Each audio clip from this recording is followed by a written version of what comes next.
Tenggelamnya Kapal Van der Wijk, karya Buya Hamka. Nah, maka di situ Buya Hamka menulis satu quotes yang saya ingat banget dari SMP sampai dengan sekarang. Dari sebelum saya masuk Islam sampai dengan sekarang, dan saya baru ngerti apa maksudnya setelah saya ngaji tentang Islam. Waktu dulu saya nggak ngerti sama sekali, tapi keren. Karena keren, saya catat quotes itu, dan ketika saya sudah ngaji, oh ini maksudnya Buya Hamka.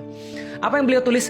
Beliau tulis bahwa suatu waktu Zainuddin itu nulis surat, lalu kemudian menjelaskan bahwa kalau saya nggak salah, Zainuddin yang nulis ya. Pokoknya ada di dalam novel Tenggelamnya Kapal Van der Wijk. Dia menulis gini: cinta itu punya banyak pintu. Ada banyak pintu, ada pintu sayang, ada pintu cinta dan segala macamnya. Tapi beliau katakan, cinta itu punya banyak pintu, dan pintu yang terbaik adalah lewat rasa kasihan. Saya lalu mikir, maksudnya apa itu rasa kasihan? Masa kita mencintai karena masa kita dicintai karena dikasihani? Dan terus terang ada beberapa orang yang pernah mengalami itu yang ngasih tahu saya, nggak enak cinta dikasihani. Kenapa? Saya mencintai kau karena saya kasihan sama engkau.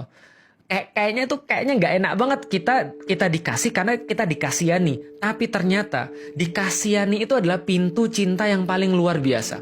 Kenapa? Karena dia nggak berkaitan dengan fisik sama sekali. Dicintai karena kasihan. Kasihan itu sendiri adalah perwujudan cinta Allah kepada manusia. Maka ketika kita berbicara tentang kemudian keadaan kita di hadapan Allah Subhanahu wa Ta'ala, Masya Allah, yang kita harapkan adalah rahmahnya Allah, bukan keadilan Allah. Ketika kita nanti di yaumil kiamat, lalu kita bilang sama Allah, Allah adil dong pada saya. Mati kita, remuk, gak ada harapan, hancur kita.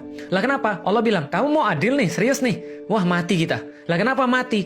Karena kalau Allah adil pada kita, habis kita. Setiap perbuatan kita, amal-amal kita, Allah adil. Setiap kebaikan satu dibalas 10 taruhlah. Atau setiap kebaikan dihitung. Tapi kan belum tentu hidup kita tuh kemudian semua perbuatan-perbuatan kita perbuatan-perbuatan kita tuh sempurna. Sholat subuh tadi aja, wudhu kita, emang kita jamin bahwa wudhu kita benar?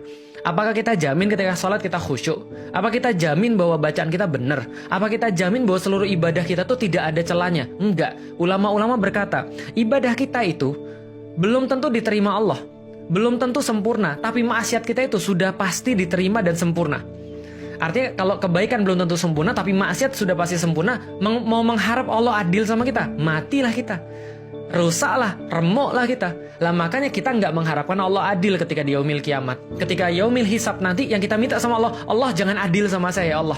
Jangan pakai sifatmu yang maha adil, pakai sifatmu yang rahmah ya Allah.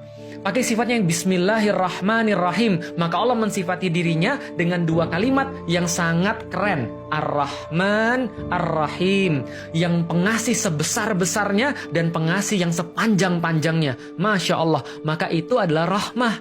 Maka rahmah adalah kesian. Kesian sebagaimana Allah pada hamba-hambanya, sebagaimana ibu pada anak-anaknya, itu rahmah.